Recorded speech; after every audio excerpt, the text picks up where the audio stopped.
What in the world do grains have to do with healing digestion, especially if you don't have a gallbladder? For years, I believed the answer was to avoid all grains, especially wheat. I tried and I struggled, yet my health only got worse. It wasn't until I shifted my focus from simply managing symptoms to truly healing my digestion that I discovered the power of whole grains. And that's when I came across the incredible work of Sue Becker. In today's episode, you're going to hear the truth about whole grains, why they're not the enemy, how they can actually support digestion and healing, and the simple ways you can bring them back into your diet with confidence. This conversation with Sue is packed with insight, encouragement, and practical tips. So let's dive in.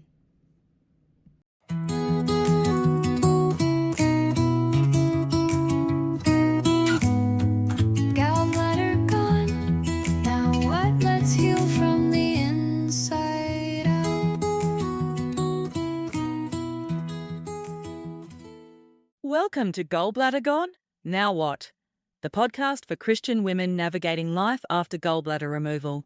Hosted by Jamie McCrivey, holistic nutritionist, wife, boy mum, grandma, and a firm believer in God's design for lasting health.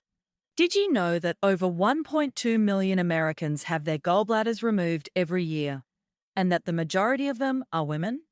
Even more eye-opening is that all gallbladder issues are digestive issues. And poor digestion is at the root of up to 80% of all disease, including hormone imbalances and weight struggles. While Jamie isn't a doctor and this podcast isn't medical advice, she shares real solutions rooted in research, experience, and God's Word. Let's get practical, biblical, and real, one step at a time. Well, welcome back to the show. Today we have a very special guest, Sue Becker, and I have loved Sue's podcast called Sue's Healthy Minutes, where she interviews people about how bread has healed them. And today we're focusing on Christian women, digestive health, and finding hope, especially for those who have lost their gallbladder or are facing losing their gallbladder. So here's a little bit about Sue. Sue Becker is an incredibly gifted speaker and teacher with a passion to share principles of healthy living in an encouraging way. She is the co-owner of the Bread Beckers, the founder of the ministry, The Real Bread Outreach, all dedicated to promoting whole grain nutrition. Sue has a degree in food science from the University of Georgia and is the author of the Essential Home Ground Flour book. For more than 30 years, she has researched the relationship between common diseases that plague most Americans and the processed food, particularly the bread that most people consume every day. Her discoveries are both biblically and scientifically sound, and her teaching has changed the lives of countless families. Sue is a wife, a mother, a grandmother, and now a great-grandmother. And I love Sue's take on this because in my own practice, I teach from history, science, and sacred text. So I love the idea of putting science and biblically sound principles together. So we're going to start out. Sue, how are you doing today? I am doing great. I'm so excited to be here. A little nervous, like you said. I'm usually on your end of interviewing others, so I always get nervous. Am I going to say the right things? Oh, I'm sure you will. We're just going to talk like two old friends. So yes, sounds good. So as I was going through my own health journey, a lot of my listeners know that, I got sick early on, and then I was poor and married, and I got my mother-in-law gave me her mother-in-law's old grinder, and like, I don't know, it was like 150 pounds of wheat. And so I learned to make bread out of not having enough money. But when we started getting money, I didn't equate the health aspects, and later on I got sicker and sicker, and I did what most people do, is they tell you to avoid, dairy, and they tell you to avoid wheat, and I wasn't better. And so my first question to you is, how do you see God's design for food, especially grains, impacting the digestive health of women today? Well, it's a big player. It's a really big player. Digestive issues such as constipation, it's definitely a challenge for, I think, most all Americans, but especially women. It's kind of interesting, as I did some research specialists at the Henry Ford Health find that digestive issues and constipation are 2 to 3 times more prevalent in women than men. So they're very prone to constipation and digestive issues. And factors such as a lack of fiber, exercise, not drinking enough water, that's all they do. They all do play a big issue here, but there are definitely factors more specific to women, such as hormones. We've all probably been there. We notice usually there's more bowel movements or when we start our cycles or leading up to it. But fluctuations in estrogen and progesterone really play a part during our menstrual cycles, during pregnancy. Then, of course, as we get older, during menopause, these can all affect our bowel elimination as well as our digestion. Then, of course, along with low thyroid, which that's interesting that women tend to be more prone to low thyroid medications such as pain relievers and things like that. People don't realize they slow your bowels as well as, helping to reduce pain, stress. And I found this one interesting as I studied, really what's going on with women. And I just look back on my years as a wife and a mother, and especially working women today. One thing is we simply are too busy and we resist the urge to eliminate. We just go, I don't have time to go right now. So we tend to hold, and that can be a problem. And so these are things that I've learned over the years of why this tends to affect women so much. And whole grains such as bread, of course, made with freshly milled flour can often be, in my opinion, no, not just my opinion, the easiest and most delicious way to get fiber, the fiber that we so desperately need. But along with fiber, to encourage elimination, whole grains such as bread made from freshly milled flour, they can supply the nutrients needed to support those things I just talked about, the moods, the fluctuation of hormones. It can just affect all of this. And that's something I think we don't always think about. So the fiber, particularly in whole grains, also support the growth of our good gut microbiome. That's something that I've learned over the years more and more and more as I've studied how important that is. And then, of course, these organisms break down the fiber in our gut. And something I've learned just recently in the last year, I knew they produced B vitamins and I knew they produced vitamin K and essential fatty acids, but they are also big players as they break down that fiber in our large intestine and our colon. They produce dopamine and Oh, serotonin. And these are big mood regulators. These are our happy hormones.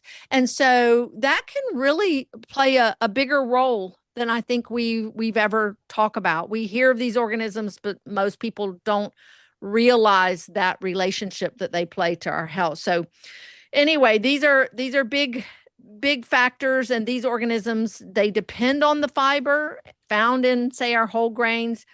And so they're going to affect women positively. So, yeah. it's amazing how our bodies are made and how God deals with things, because when he gives us something like bread, it Yeah. doesn't ever just affect one thing, right? It's like it No, starts a cascade of like helping with our mood and helping with our hormones and helping with elimination and helping us sleep and all of these things. And it's never one thing. It's I always know. amazing. The more I dig into bread, the more absolutely I'm amazed at how, like you said, it's not just one thing. It's not just going to the bathroom every day. It touches just about every aspect of our body and our health.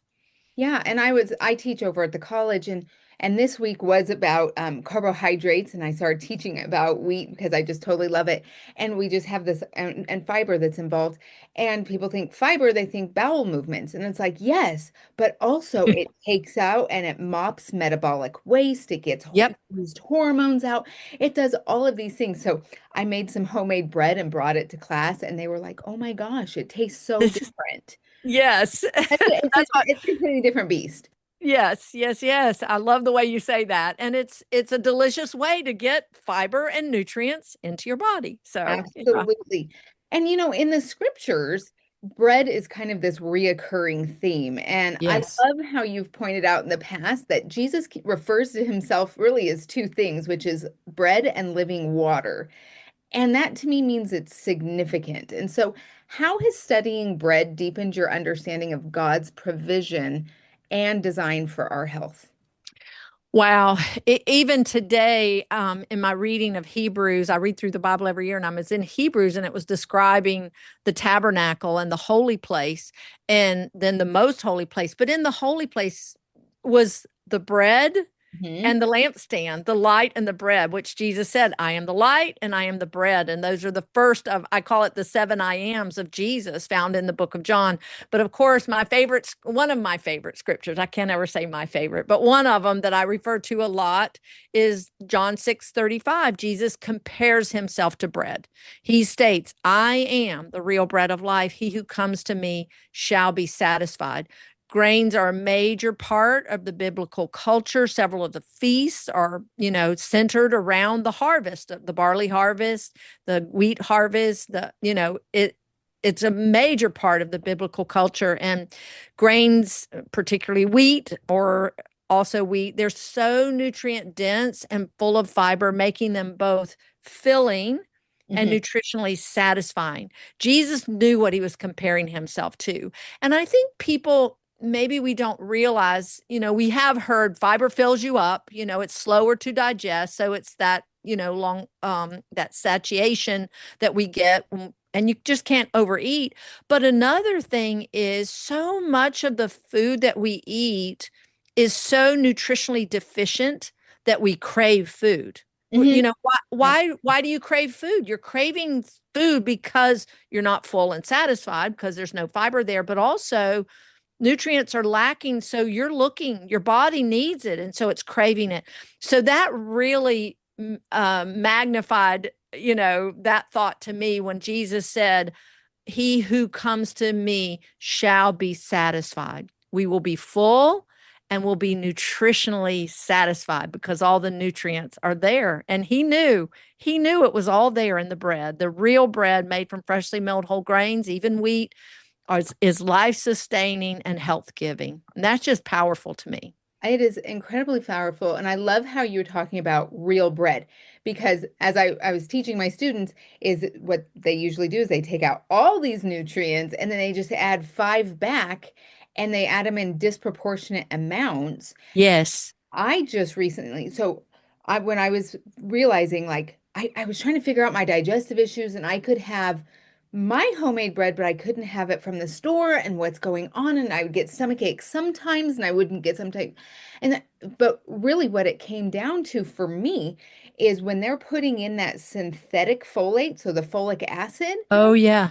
have the MTHFR gene. I have the double C677T, which is kind of like the worst for digestion. And it made so much sense to me. God made it to where I could absolutely digest this folic acid. Then man puts, or sorry, folate, The and folate. then man puts folic acid in it, and I'm on the ground rolling around because I'm hurting so bad. And Yeah. when you're talking about real bread, you're talking about fresh milled. And what does that mean? Because I think we use those words and people don't really know what that even means. Yeah. That means taking the whole grain as a seed, that whole kernel of grain of wheat or corn or beans or barley or whatever, rice, and milling it with an in-home flour mill, milling it into flour as you're ready to use it. That's what we mean by freshly milled. Whole grains are storable, left whole and intact. That wheat kernel is a seed and it protects and preserves all the nutrients within. But as soon as you mill it into flour, you begin to lose nutritional value, and the oils and things are exposed to air, so they begin to oxidize. So that's what we mean by freshly milled, turning on a grain mill, pouring the grain in, and coming out flour. Which can seem a little intimidating. But and we'll get to that in a minute. But okay, so people who I had a client who someone who came to one of my bread classes and she was told she was celiac. Now she hadn't had the testing done. And actually what she found out is that she was able to have fresh milled grains. So could Yes. you talk about the difference maybe between celiac, between being gluten sensitive, and how fresh milled plays a different role in helping with that? Yes, we hear that all the time. We have hundreds of testimonies now, people that the bread in the store makes them sick and they think they're gluten sensitive. They go off of gluten, they feel a little better. And so what we're finding and what people don't understand, and even unfortunately health professionals today, they're not differentiating between the wheat products in the store and real whole grain wheat. Hmm. And so what gluten's gotten such a bad name and people don't understand what it is. There are two unique proteins in the wheat family of grains.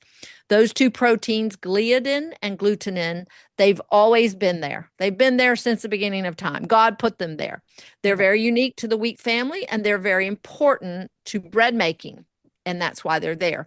Those two specific unique proteins in wheat, when you mill wheat into flour and then you wet that flour, like you make a dough with it, those two proteins, when flour is hydrated, they form this stretchy substance called gluten. That's all gluten is. Gluten is not technically ingrained, it's something that forms.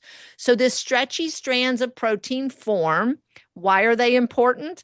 Because when you make a yeast leavened bread, whether that be sourdough of ancient days, and even today it's become very popular, or your commercially isolated yeast organisms like our bread making yeast. When yeast feeds on the carbohydrates in your bread dough, they produce carbon dioxide gas. Those stretchy strands of protein trap that carbon dioxide gas, and that's what enables the bread to rise. So it's always been there. It's why wheat is the king of yeast breads, the Mhm. king of bread making, if you will. So it's always been there. Now, in the early 1900s, when those steel rolling mills were invented, and they discovered that if they milled the flour, sifted away the nutrient rich bran, sifted away the oil laden germ, and left only the protein and starch, the white flour endosperm part, this flour would last forever. So white bread became the food of choice. What did I tell you the endosperm is? Protein and starch. What did I tell you gluten is formed from? Protein and starch. So that bread, commercially processed bread and flour that's in the store, it's been stripped of all the vitamins and minerals, and it's mostly pure gluten forming proteins and starch. So that's the issue. And then, of course, gluten is responsible for a good rise in your bread. It does produce fluffier, higher gluten flours like wheat, produce fluffier bread. So in the food industry, they're like, that's not quite enough gluten in that bread. Let's add some more. They can isolate those proteins out and dehydrate it and make it into what looks like a flour. It's called vital wheat gluten. So they will add even more of those pure gluten flour proteins, gluten forming proteins to that bread.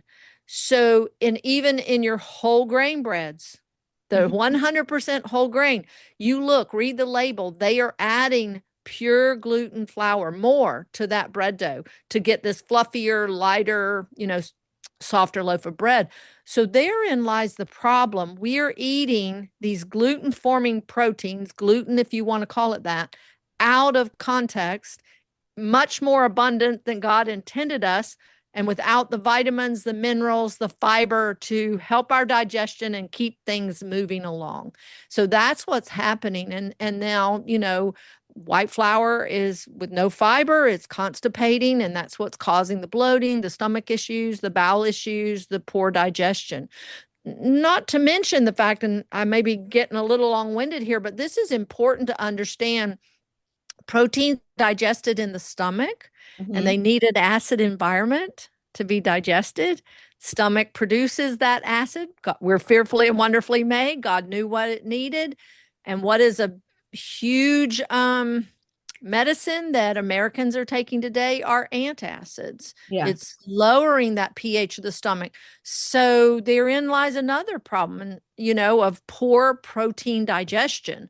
You don't digest proteins, you're going to lay down the villi, you're going to have bowel obstructions and constipation and all these issues. So that's part of it. So what people are finding is, Yeah, they feel bad on that, what they think is just gluten, but it's the commercially processed bread. But when they change to freshly milled flour that has all the fiber to improve all the nutrients, to improve their digestion, to keep their bowels moving, to help, it move along, they're finding they not only tolerate this bread, they're being healed on this bread. They're getting better. They're getting their life back. We hear it all the time. So it's not so much a gluten sensitivity as if you over I don't know what to call it. You're eating pure gluten forming proteins Yeah, in the commercial it's processed bread. isolated, right? And God doesn't Yes, do things in isolation. Yeah. exactly. Exactly. And so women we've talked about have Yeah. a huge we have digestive issues. Like I Yeah. work with women all the time, and I specifically work with women because I also feel like I've actually gone to doctors and they're like, oh, and they've kind of pushed me away. But women are actually built differently. We have actually a little bit longer intestines. Yes. We can digest things slower, but also more thoroughly. All this stuff, like we are fearfully and wonderfully made. And so by the time women have their gallbladder out, we've suffered for a long time with digestive A lot issues. of times. Yeah. But now that a lot of my audience doesn't have their gallbladder out, 1.2 million a year in the United States get theirs taken out, women. Oh, wow. And 60% of those are women, over 60%. And so it's huge, but they're told, oh, don't worry about it. Go home and live your life. Just eat a little bit less fat. But then we can't digest vitamins A, D, E, and K. Could you explain the importance of wheat in those kind of fats? Because I know you talk about that. Oh, yeah, yeah, yeah. So, wheat is one of the richest food sources of vitamin E, which is so important for so many health issues, regulating females' reproductive cycle, your skin, your hair, but it protects, it's a huge antioxidant for all your fatty substances, your Mhm. cell membrane, the fats and things that you eat. So that's a huge player. The B vitamins, they are critical in your digestion of not just carbohydrates but fats and proteins. So these are big players to improve your digestion, and your gallbladder is very needed, and fiber plays a big role in the function of your gallbladder. Yeah, what role does that play? So the one, okay, so I'll try to share it as simply as possible, but fiber and bile, which play it's a little understood role, but it's important to digestion, and like you mentioned earlier, toxin elimination. And bile is an acidic substance. It's made by the liver primarily to aid your body's digestion of fats, right? And to help support heavy metals out of the body. We don't think of that. We think of bile as just our gallbladder as the storage for what the liver produces, and that it just squirts into our intestine and it helps with fat digestion. But as the bile travels down two ducts, one goes into your intestine, the other goes into your gallbladder, where it's concentrated 10 times its strength. I didn't realize that until Yeah. recently. So when food moves from the stomach into your small intestine, or that very first part, the gallbladder contracts and it squirts bile into your small intestines. So there the bile mixes with the fats you have consumed and helps break them down. And any gallbladder problems leading to reduction in bile quality or supply, it can lead to digestive troubles. But in the small intestines that recently consumed particularly soluble fiber, but really most any kind of fiber, it binds with the mixture of bile and these toxins and these fats that the fats have absorbed. And this mixture then travels through the small intestines and then eventually, of course, gets dumped into the large intestine, where it's then eliminated through our bowels, through a bowel movement. So, but when bile that has these toxins and fats and everything in them, it's not bound to fiber, then it's reabsorbed into our bloodstream through the wall of our small intestine, and then then this blood-borne bile returns to the liver for cleansing. So now the liver has to do this cleansing process again. The liver extracts the bile from the blood and resecretes it back into the intestines for reuse. But all these suspended toxins in the bile are carried back through the system. Yep. I'm getting tired just thinking about it. I know. That we're causing this sludge. So this is increasing our body's toxic burden. So bile goes through this recycling process several times a day. But when we don't eat enough fiber, we don't eliminate these toxins, like you mentioned before, and we don't produce enough fresh bile. So as this bile gets recycled, it gets sludgier and thicker. You know where I'm going with this. And then the gallbladder then is filled with this sludgy bile, thick bile that's not supposed to be like that, potentially causing serious issues with the gallbladder and digestive issues, as well as sludge buildup in the gallbladder, which unfortunately may lead to gallbladder issues, where then the recommendation is, you don't need it, remove it. So it does play a big role. So those who've had their gallbladder removed, they're going to have to, are going to have to watch their fat intake, but more importantly, they need to be eating fiber-rich foods and foods that will help them break down those fats more easily during digestion. And of course, wheat and whole grains are full of lecithin and B6 and inositol and choline, which are all very important for emulsifying those fats. Wow, isn't Sue just a wealth of knowledge? She's already taught us so much, including how grains help hormones and digestion and how it relates to the gallbladder, how bread is like Jesus, it fills us and satisfies us, the difference between homemade bread with natural folate versus store-bought bread with folic acid, that gluten is perfectly fine when it's in the proportions God made, and the importance of vitamin E and wheat being the biggest source of that. So in our next episode, we will dive even deeper, where we talk with Sue about tips and tricks to save money, and also stay tuned till the end of the next one, where she gives an amazing story of health redemption. Remember that your body is fearfully and wonderfully made, and that there are always answers and there is always hope. I will see you in part 2 of this interview. Stay tuned. If this episode encouraged you or offered practical insight, be sure to subscribe so you don't miss what's coming next. Leaving a review, subscribing, and sharing with even one friend helps more people discover this message, and Jamie is truly grateful for your support. Be sure to check the show notes for free downloads, helpful resources, and a link to join Jamie's private Facebook group for extra support and community that blends practical health with biblical truth. Just a reminder, Jamie isn't a doctor, so always consult your healthcare provider before making changes to your health plan.